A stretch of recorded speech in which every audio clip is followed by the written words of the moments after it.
on to the task at hand.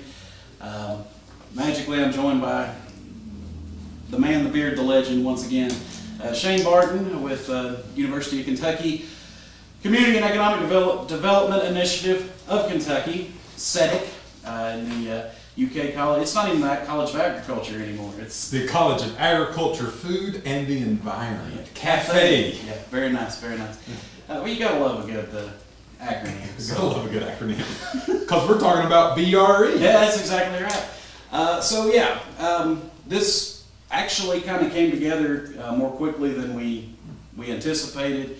I do want to go ahead and say a big thank you to all of the business owners, managers, employees, all the folks who took the time to do the BRE survey. Our last community forum, we were talking about kicking this off. We ran through everything, we set our deadlines, and so we ended up with it was close to 40. We're going to call it 40. Okay. And I'll explain it when I get into some of these slides, but let's just call it 40. Mm-hmm. And I want everyone just to assume that on all of the questions, there were usually one or two people who just didn't answer that question. Sure. So typically the answers, if you add the numbers up, they usually hit 37 to 38. Mm-hmm. But we got 40 respondents who filled out the majority of the questions. Okay. So at this point, what we're kind of doing tonight is Shane has gone through the data, sort of the first wave of going through it. There's still more drilling down to do and getting the exact, more graphs, essentially. Yep. But you kind of pulled some of the highlights of what that data has kind of told you right off the bat. So we want to share those with you. I will go ahead and say there will be a full report, everything all nice and organized well. We'll have that available. Our target date for that is the first week of June. Yep. So that gives Shane some time to get in a dark basement and in time for the next community forum. And there you go. So Shane, I guess just go ahead. We've got some slides here, and we'll go ahead and talk about what we see. All right. Well, thanks, Joe. Yeah. I want to reiterate your thank you, because I want to thank all of the business owners as well. I know this is a commitment. It takes time to sit down in a very busy time to answer these questions. And we were joking earlier that depending on the questions that you answered, you may even get more questions, right, depending on your answer and the way the survey was laid out. But like you said, we had about 40 business owners that participated and answered.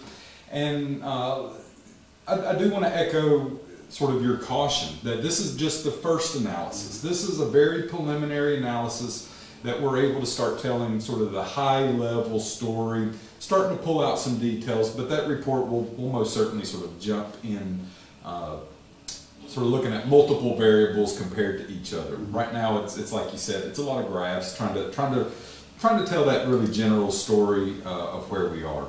But I have to start by telling about CEDIK, because most folks probably don't know about us. Sure. The Community Economic Development Initiative of Kentucky at the University, at the College of Agriculture, Food, and the Environment, Cafe. But like you can see, we really focus on a number of topics, including arts engagement, youth engagement, business development, leadership development, and we pull from all of that as we're doing this work. But let's jump right into it. All right. So when we look at really who responded and the industries that they represent, what we're looking at is a really dominant sort of percentage of healthcare. I think it sort of shows the footprint of Estill County's healthcare industry, which we know is pretty substantial with the regional hospital, the local hospital here. And then we also include retail. There's a category for other. There always is. There always is, and these are sort of the businesses that didn't fit into some of the other categories. But you can see that there's a pretty good mix of industries. We're having a little technical difficulty here. 1 second. All the playing with this that we did before we started to make sure that it worked. And then something doesn't. We changed something at the end. I bet that's what it I was. bet that's what it was too. Is the thing at the bottom? No, you've got to extend. Yeah, let's duplicate and just see what No, happens. we'll just, We'll work it's it like out. cooking.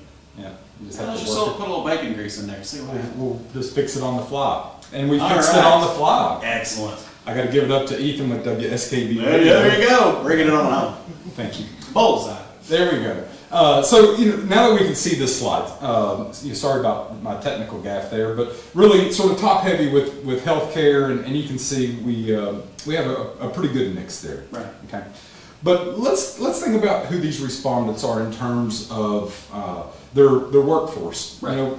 When we're thinking about businesses, one of the things that we often think about are jobs, right? Like businesses mean jobs for the most part. Remember I said we had 40 respondents, usually 38 answered it. On this one, we've got 38 respondents. And you can see 5 of those are fairly large. And what I mean by large is they have more than 50 employees. Of those 5 businesses, they average around 200 full-time employees each and nearly 20 part-timers. That's a pretty good footprint in terms of those businesses. But then when we look at the dominant respondents, which are small businesses, those with less than 50, they're averaging about 5 employees full-time and a couple, two part-timers. I think this is probably pretty indicative of, even though it's a small sample size, I think it is fairly indicative of the footprint that some of those large industries have in the attraction that they have to draw those employees in. Well, and the fact that everybody represented 1,400 employees, that's a pretty good cross section. That's big. So when we think about where do those employees come from, are they all here in Estill County? Are they coming from other communities? Well, when we asked, they're mainly coming from Estill County. Right. And the adjoining counties. So we've had some from Madison, Lee, Powell, around. When we start to look at this data, there were some interesting ones. Right. We have someone who has an employee coming as far away as Pike County, which is pretty phenomenal to think about the commitment of a commute to get to Estill County. Right, and surely they're not doing that every day, but it could be. I really hope not, and if they are, bless them. Yeah. Because Man, that's a ride. right now it's not a fun time to make that. Yeah. But really, dominant workforce coming from Estill County, coming from those counties that are close, you would assume that, Yeah, right? sure. So this sort of backs up what we would think where our workforce is coming from. But when we think about who are those folks that actually answered this, do they represent, do they know the information, is it the owner or is it the registered clerk, right? What we got was a really high percentage of really high impact identities, if you will. When we're thinking about owners and presidents, directors, managers, COOs, VPs, legal counsel, those are pretty informed respondents. So I want to suggest that the data that we got was probably on point, right? Like these are folks who sort of know the story that they were telling when they were responding to these answers. But let's get into some of the characteristics of the businesses and some of their responses. Let's do it, Shane. Let's do it. Let's jump right in. So obviously with Estill Development Alliance supporting the Chamber of Commerce and River City Players and all of the other sort of programs, we wanted to know how many of the businesses are Chambers of Commerce members. And I want to congratulate you all because nearly 70% of the respondents were Chamber members.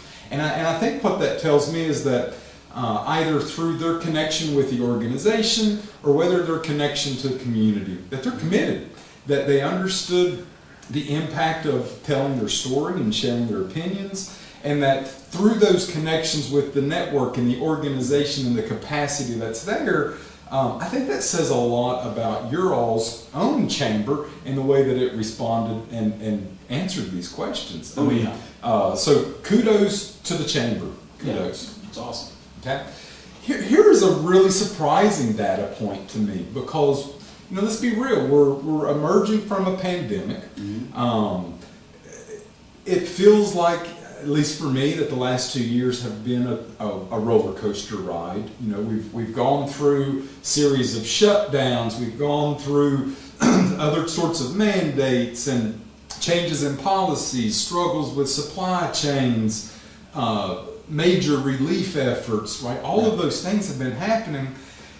And one including me, would assume that that would have a pretty dramatic and negative impact on business revenue. You would think yeah. so. But when we ask, how has your business revenue been doing over the last 2 years? Nearly 3/4 said that their revenue is stable or increasing, which is pretty cool because I would have almost thought that it would have been the opposite, right, considering the struggles that I've heard from small businesses. I think it's important to note here that 40% of those respondents noted that their revenue is increasing.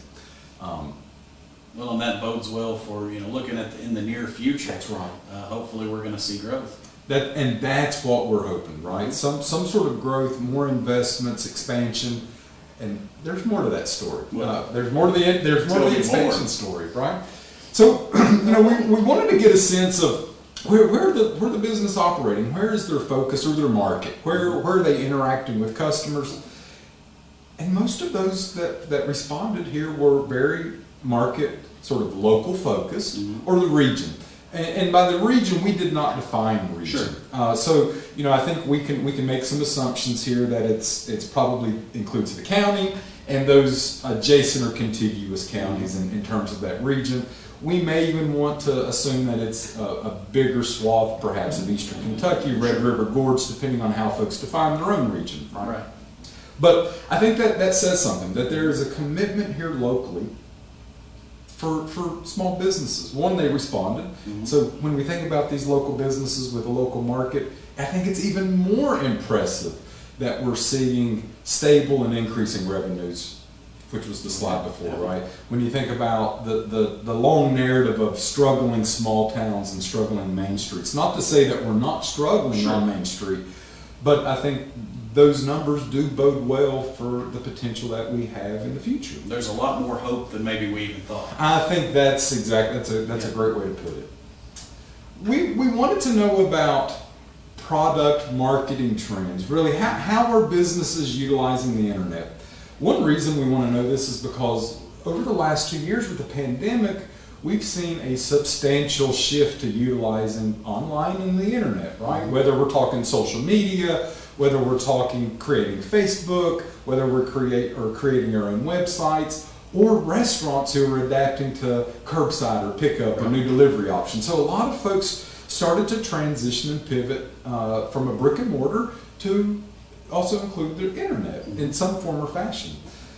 We also know that in Eastern Kentucky we're challenged often with high quality consistent internet, whether we're talking broadband hardwired or whether we're talking cellular data. Sure. So I think this also bodes well to show the uptake of those local businesses who have been able to leverage the internet. So when we asked, are businesses using the internet to sell products, services, or advertise, nearly 3/4 are using the internet in some form or fashion. And this is one of those questions where if you answered yes, you probably got a follow-up. Exactly. Right? And so we ask a follow-up, what platforms are you using?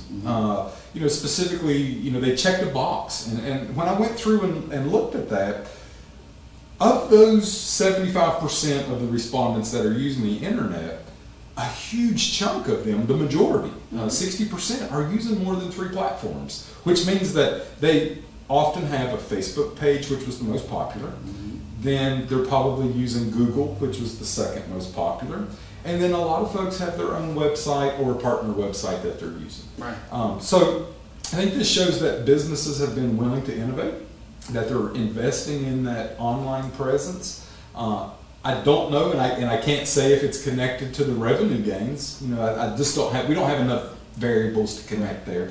But I think we could assume that the folks who did respond. Now, the other assumption here is that they responded to an online survey that we made available online. Yeah. So there are some assumptions about proficiency and folks who may have a deeper comfortability with the internet.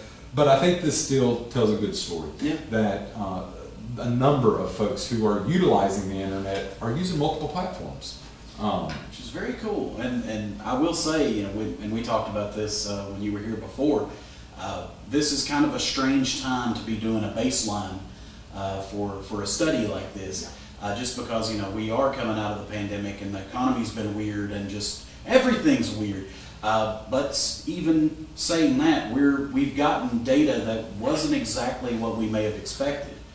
And it's neat, which I'm a data nerd. So. Yeah, you're gonna have to watch me because I'll just geek out on data. It's bad. So speaking of business growth, right? You know, that's one of the topics here is, you know, we've seen revenue grow. We're seeing folks really use the internet. We ask businesses, you know, do you have any plans to expand? And we sort of qualified expansion in terms of workforce, products, right. or their actual brick and mortar store, their infrastructure. And a lot said that they do plan to expand. I don't have the number here. I think it was about 65% or so. But again, I think that bodes well for I would have almost assumed that more people would be apprehensive, sure. Cautious about making big time investments in what feels like unstable. Like right. You said, it feels like it's a strange time. Mm-hmm. But I think that speaks a lot to the entrepreneurial spirit. And now's the time to invest and create things new. Right. You know, when you look at the business, business journals and things, all of these great companies that we know today started at the troughs of these recessions, and they're sort of new economy makers, right? So it's kind of fascinating to think about folks really planning expansion right now. Well, I mean, you think about it even culturally. If there's ever a time that an Appalachian would go to do something new, it's when times are tough. That's it. We're often called resilient. I'm really getting tired of it, but I wish we didn't have to be resilient anymore. But it's the truth. Yeah, we're good at workarounds. Right. Yeah. Because I don't think that our numbers would have been high for selling on the internet before pandemic as they are. I agree. And Yvonne, if you couldn't hear that, Yvonne just pointing out that our numbers pre-COVID about selling on the internet would more than likely have been lower, just because of our response. To jump into that. Right. So, we ask if businesses are planning to expand, but we also wanted to know what challenges they may anticipate or what challenges they see as they're thinking about expanding workforce or expanding their own operations. And we got a lot of varying responses. Sure. It's been kind of difficult to code them. I tried to put some things in sort of general categories, but when we look at that, we're talking childcare options. We're talking availabilities of amenities, food and shopping, the things that generate foot traffic, if you will. The internet came up. Sure. Even though we have a lot of businesses utilizing the internet did come up as a barrier just in terms of its quality and accessibility and potentially prices as well. A lot of folks were concerned with tax increases. I think that's a pretty common concern in the business community when you're looking at your bottom line. Every 2% or 6% matters, right. Because someone's got to pay it, right? But also folks mentioned things related to policies, right? So there were some comments around codes enforcement and nuisance issues. I think we see that in a lot of Appalachian communities where we maybe haven't necessarily paid attention as strong as we need to in terms of building quality and control, that sort of thing, right. or how we upkeep buildings and the perceptions that they make. But then also folks simply noted the bottom line again, and that it's just really expensive to relocate, to expand, to pack up, to lease another building, or to build another space. So there's a mixed bag here that folks are needing help with, and I think part of our next steps is thinking about, considering these barriers, what can we do, both with the Estill Development Alliance, the Chamber, and the community at large, to start to address some of these things and sort of help those businesses navigate it. But we really wanted to know what some major concerns were. We wanted them to drill down into major concerns around their facilities or their operations. Mm-hmm.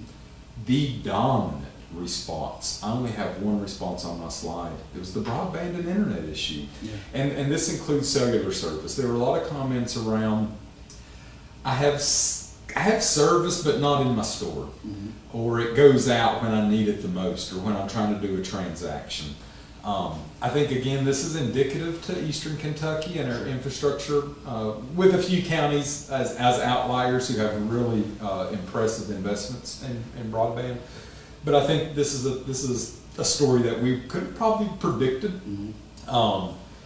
this is a tough one to crack. It sure is. Because it's not, Estill Development Alliance isn't going to be running fiber to the home. Exactly. That's not your role. But I think what it does is it illuminates the sort of challenging playing field that we're on, where we have to really know where we can move pieces. This involves policy, this involves state and federal investments. Not to say that there aren't a number of funding opportunities sort of coming our way collectively from a number of sources, but the problem is sort of getting it all organized. Sure. We've been trying to organize broadband for 15, 20 years. Since there has been broadband. Yeah, exactly.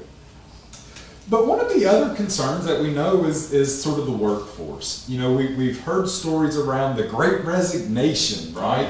Where folks are either choosing not to work or finding pleasure other ways and not working, and it's a really interesting phenomenon right now. I don't necessarily understand it personally, but we wanted to ask about workforce. It is such a dominant topic with business owners when you ask them. It can also be polarizing, I will say. Sure.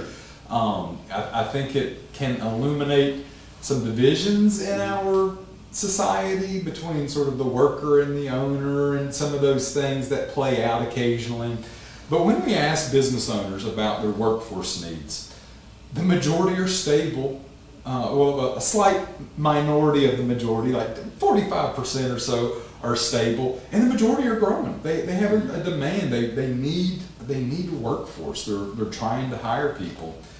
But the interesting part of the story is when we ask them, the business owners, about their perceived quality of the workforce and the perceived availability of the workforce. When we ask about availability, it did not score well. Right. It really, the majority were kind of in the bottom half, fair to poor, which was the lowest ranking, which tells us that right now it's really hard to get people to work. Sure. And folks are struggling to decide where they want to work. We've seen a lot of conversation around benefits and other barriers to satisfy the working class. But when we ask about quality, obviously we often tell a story in Appalachia of a resilient, hard workforce that, coal and timber has created this, we almost get described like work mules, right? Like we just work, we're selfless. But when we ask about quality, we fared a little better than availability. We had some in the good to fair, but still, I don't think it speaks great of the perceptions of our local workforce. I think that's probably something that we all will need to think about. Sure. And work on. How do we make those connections? How do we help employees find the right opportunities and employers find the right employees? Right. And speaking of, one of the questions that we asked was, how are you finding employees? Mm-hmm. How are you recruiting? The interesting thing here is that even though we have a number of businesses who are using multiple platforms on the internet, word of mouth in terms of employee recruitment is still the favored option. Mm-hmm. That it's folks who know you, friend of a friend, an associate's friend or family, someone that lives in the neighborhood, member of the congregation, right? It is still word of mouth. It's a very small town. It's very small. It's a very small town story, right? And not necessarily the most efficient way. Right. Yeah. Right. But when we asked what was the most successful way, people still said word of mouth. Right. It was not only the way that they used more often than not, but it was the most successful. We also heard walk-in applicants, right? Another kind of small town thing, right? Like people just walking off the street and y'all hired, you got an application, right? I've done that myself. But then one of the things that stuck out to me in particular with the development of the new technical school was that I think there's a lot of opportunity here, because we did have a chunk of businesses that noted that they've had good luck and good success recruiting directly from schools. So I think when, in particular when we think about industry and some of those connections that we can make here in Estill County, I think that's going to be a great option for us. It's just such a wonderful resource to have that here in Estill County. But when we thinking broadly about Estill County and as a place to do business, we ask businesses to simply list the negatives and positives. A very open-ended question, and when you have an open-ended question, you get a lot of really interesting responses because people can just type. But when we asked that question on this slide, you can see some of these responses. They noted you all, EDA, as a strong organization that is often working behind the scenes to get things done and to support businesses. I do want to pull out one sort of point and counterpoint here, because on one in the list of positives, we had a lot of folks note that the cost of living was a great asset, that it doesn't cost a lot to live here. But one of the negatives that came up a lot from folks was that simply socioeconomics, that we're low income compared to our adjoining counties. So it's kind of yin and yang, right? If you're going to have sort of low income and some of those lower socioeconomic indicators, more than likely you've probably also got a lower cost of living, right? I don't know if there's places with really rich people that have a low cost of living. Probably not. And if anyone out there knows of one, I'd love to hear about it. But some of the other things, it's easy to get around. We're close enough to the interstate. We may not be interstate adjacent, but for companies that need interstate access, Estill County ain't a bad place to be. No. It's 2 or 3 turns and you're here on fairly good roads. But when we think about the negatives, some of the things that stuck out, internet and broadband came back up again. A lack of those major attractions and amenities. I want to believe here that development with the steam yard, the railway yard, I think that's going to be a huge sort of attractor, a foot traffic generator, an event creator, those sorts of things. But then also some of the things that came up around workforce, limited workforce to pull from. And then, speaking of sort of things that happened last spring here, we had the flooding. And I think that was fresh on some business owners' minds because they noted that that's a negative. Just trying to manage the floodplain. So, this gives us a sense of what community or what the businesses thought about doing business here. But we also wanted to ask them what they thought in broad and general terms about Estill County. And in the survey, we gave them a number of sort of thematic things to grade, between fair and poor. And I think this list is really interesting. It is. And I've broken it down by color code, trying to give a little distinction around, what stuck out, what was more important to folks. But what I love is that the most high valued asset that business owners noted here was the quality of the natural environment. And you see that when you come into Estill County, when you leave. It doesn't matter what direction you come into Estill County, there is a picturesque scene waiting, right? You get into urban and you've got the river, right? There are so many natural assets. But sort of the point and counterpoint here, one of the things that really ranked low on this list were what we called recreation. So recreational opportunities or developed sort of places, right? Ranked really low. And you and I had a conversation about this and sort of what we're concluding here is that while we have a beautiful environment around us, what we don't necessarily have are sort of formal opportunities for recreation within those environments. So I think there could be a lot of opportunity there. It's obviously one of the things that people love about Estill County. But when we look at the other things that ranked really high, it's a lot of services. So it's your fire service, your natural gas, your schools. The things that are critical to a community, water, cost of living, those sorts of things. And then when we look at the things that didn't score that high, again, we see that labor availability come back up. Not surprising, but related to recreation are some of the cultural opportunities. And again, I really hope that with the development of the MAC and as that comes online as sort of a cultural icon, throwing back to sort of the historical connotations of the community, that'll be able to bump up some of those cultural opportunities with River City Players and some of those things.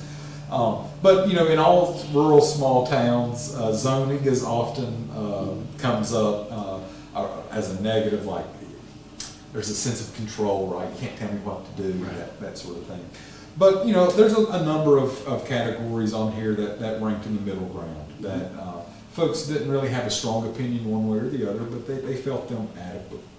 But, so needless to say, this is really high level, picking out sort of parts of the stories. I wanted to share the story of who our respondents were, sort of what their bottom line is looking like, some of the tools they've started to adapt or use to innovate in a very challenging time, but also dive into some of their opinions around what are their barriers to growth, what are some of the things they need to take advantage of, but also it's great to hear from them what they think about doing business here. Right.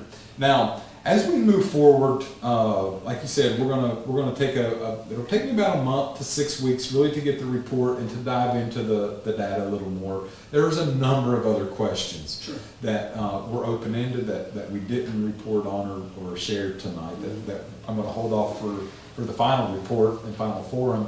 But what we're gonna be doing is we're doing this deeper analysis. We're gonna pull this report together, bring it all back. We'll share some recommendations. And then we'll have a big community forum, invite everybody to come out and start to really think about how do we respond? What things can we rally behind? What things can we start to leverage collectively? Not just organizations like you, but our elected officials. I'm starting to see a lot of them campaign signs up. So I'm hoping that when we start to think about how can we better support our business community, that it starts to catch some ears. It's going to be an important topic, I think, as we emerge from the pandemic and start to feel more normal, thinking about what do we want our communities to be now, that we've gone through a very trying time. And one thing that I think we've all learned during the pandemic is that local businesses have probably and perhaps never mattered more locally.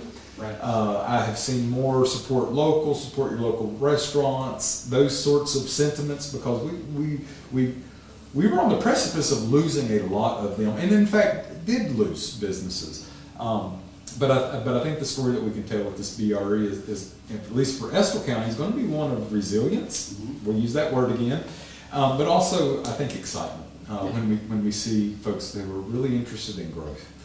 So I think we're going to have a really good story to tell and some things to act on.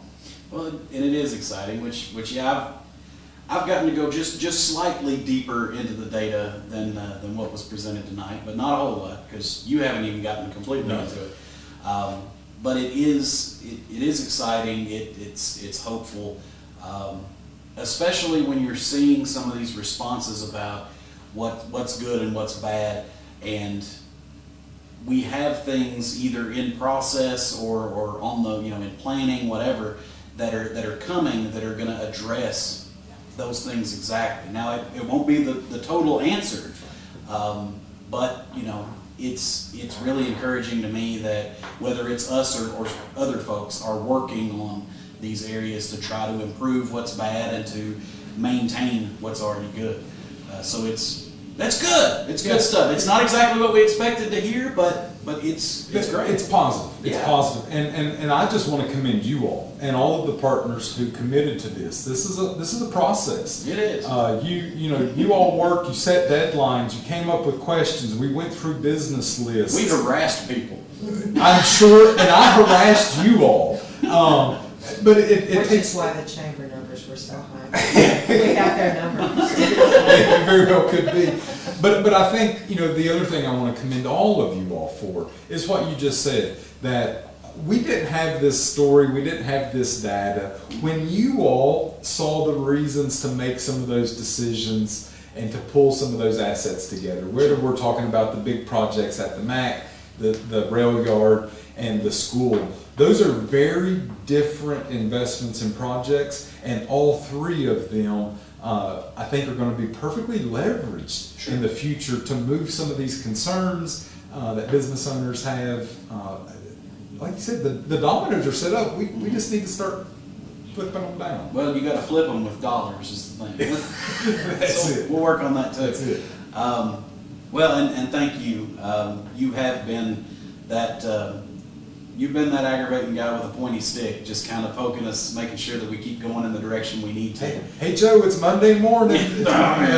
Here's your surveys. I haven't screened your calls yet. I mean, it can still happen, but talking about even beyond this, you know, which we are going to be having that report.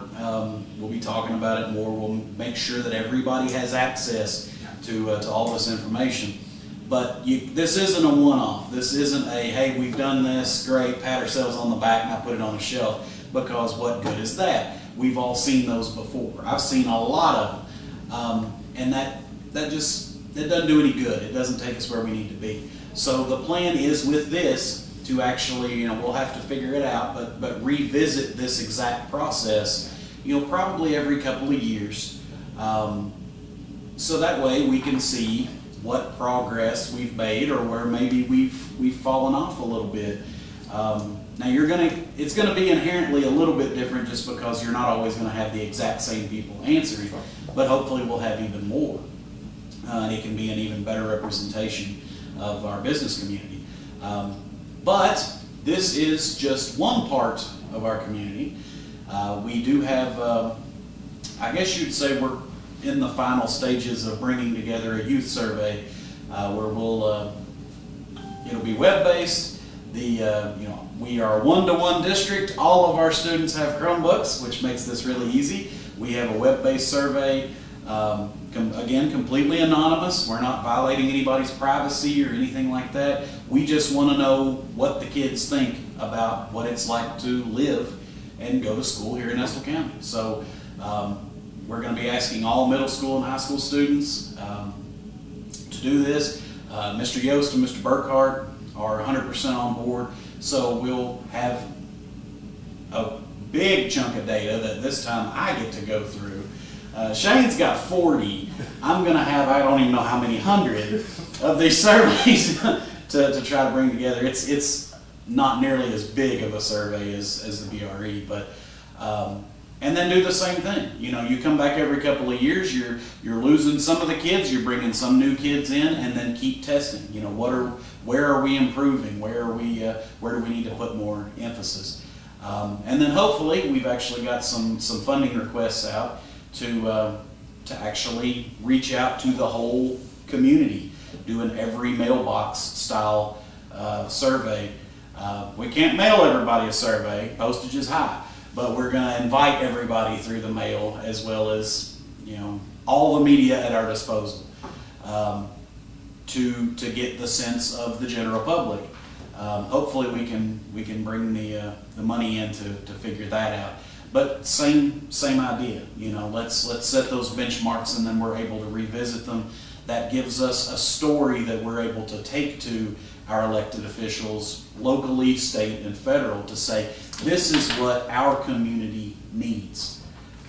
It gives us those hard numbers to back up, whether it's funding requests or assistance from the state, federal government, whatever it happens to be. And it doesn't just help EDA. You know, we're not keeping any of this in a little box and not sharing. This is for the entire community. So any of our civic groups, nonprofits, you know, booster clubs, all that, they are going to be able to access these same data sets and be able to sort of back up their stories when they're looking for funding. You know, hey, we need this much money to do this, and this is why. And it makes for a much more compelling story. And again, I want to commend you all for reaching out and doing a youth program, because one thing is, who do we build community for? Yeah. The next generation. Right. Who do we often not ask what we want? Never. Want the community to be shaped like? Rarely do we ask young people how the community we want to build for them should look for them to enjoy it.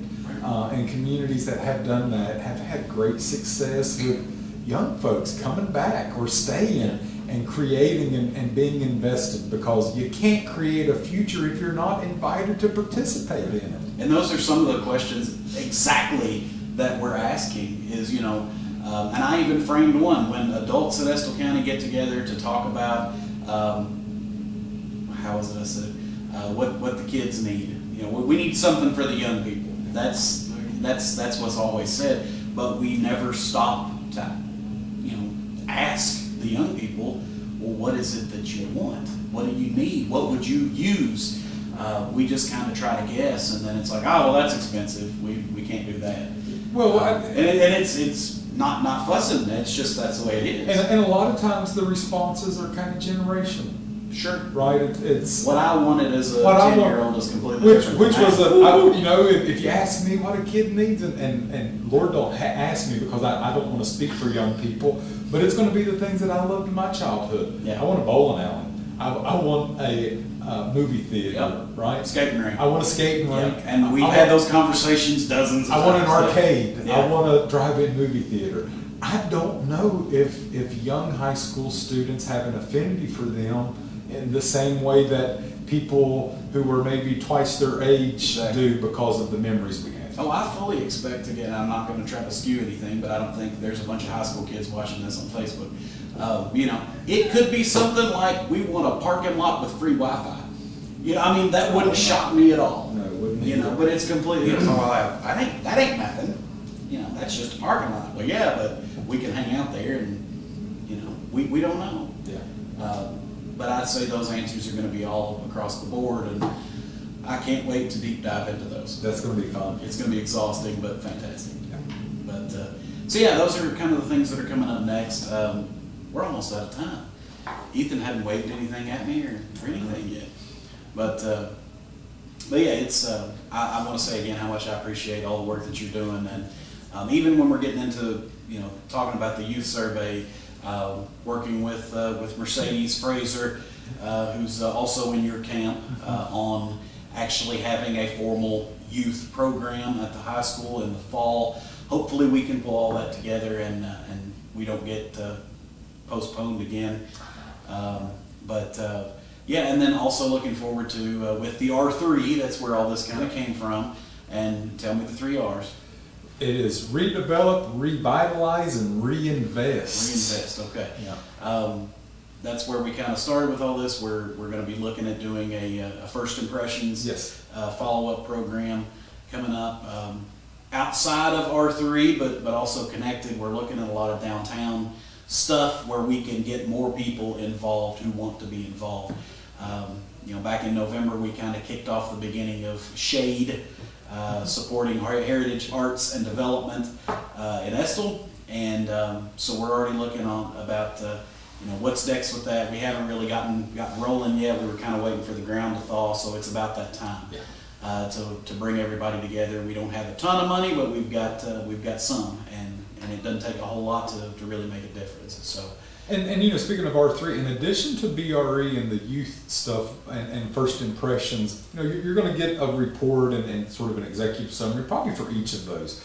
But one of the things that we'll do at the end of the year, after we've gotten all of these reports and data, and they're all kind of in their little silos, what we'll do is we're going to work to sort of merge these 3 processes or even more processes to really get to synthesize a bigger story. Sure. And to think about what is that development roadmap that we can all sort of think about and project over the next 2 to 5 years, really to document everything, but also to provide those resources and recommendations. Like I said, as you're going for those grants, it is great to have data and documentation as opposed to anecdotal evidence. Right, because anybody can tell a story about anything, Well, and you were kind of extending that out. We're also working with CEDIK on, we're going to be hosting some interns for our downtown, which overseen by another colleague of yours, that are going to be focused on our downtown corridor, and we'll figure out. We don't know exactly what they're going to be working on yet. The first part of that will be talking to them, they'll be interviewing different community leaders to figure out, okay, what are the things that we need to focus on the most. And these are UK students who, it's from landscape architecture to design to historic preservation, the different kind of things that go into having a vibrant downtown. And they're already well into their training on how to deal with those things, so they can work with us and actually know what they're talking about. These students are amazing. Oh yeah. I can't speak for the ones that are in line for this summer, but what I can speak to is the College of Design students that I've worked with and those interns that my colleague Ryan Sandwick has hosted before over the last summer or two have created some award-winning publications, plans, and implementable projects that aren't overly complicated and are easily digestible. And there's something about the way that they approach design that makes it so consumable to folks who have no design experience. You are in for a treat. Well, and it's when I got to talk to the city council about this, so many things that are almost controversial just because we're not really sure where to go next. With the trees downtown, with the lights, sidewalks, facades, you know, there's so many different pieces and parts, and it's easy to fuss about what it looks like or that you don't like the way it's going, but you know, when it comes down to actually making those changes to improve things, we're going to have some great recommendations on how to actually do that. So we're super excited about that. I'm getting the peace sign from Ethan, so that means we've got 2 minutes, and I'm supposed to wrap up. He's not a very good director. He needs to be more animated with like the hook, you know, all that. I do want to say again, thank you, Shane. It's always a pleasure. We'll keep right on trucking and have fun in your basement with all the lights off and the glow from your screen while you're scratching your eyeballs. But it's always amazing to work with you. I want to thank Yvonne and Ashley again for coming in and presenting captains for us today. Another congratulations to Sonora and Danny and William. Great additions to the ranks of the captains. Another big thank you to Mr. Ethan Moore. I'm over here now. Okay, see? to Mr. Ethan Moore for all of our audio, video, taking care of all that. WSKV Radio, always so supportive. And finally, thank you to the Estill County Public Library for hosting us once again. No, finally, thanks to you for taking the time to tune in and listen to something that may or may not have sounded interesting to begin with. But we'll be here every quarter. We appreciate you taking the time, and from all of us at EDA, have a good evening. Do you want to be a part of growing Estill County into a better place to live, work, and play? Then consider a tax-deductible contribution to Estill Development Alliance. For over 25 years, EDA has been working to improve the quality of life for the people of Estill County. Through a multitude of projects and programs, we work to make our hometown the best it can be. Learn more or make a donation by visiting estill.org. Hello there, Radio Land. This is Goosehead Joe. Do you want to learn more about the people, news, and views that make Irvin, Ravenna, and Estill County Kentucky's hometown? Join me for Come On Home. We have awesome guests, amazing local music, and we have a good old time. Join me every Wednesday from 1 to 3. You'll be glad you did. I'm going home.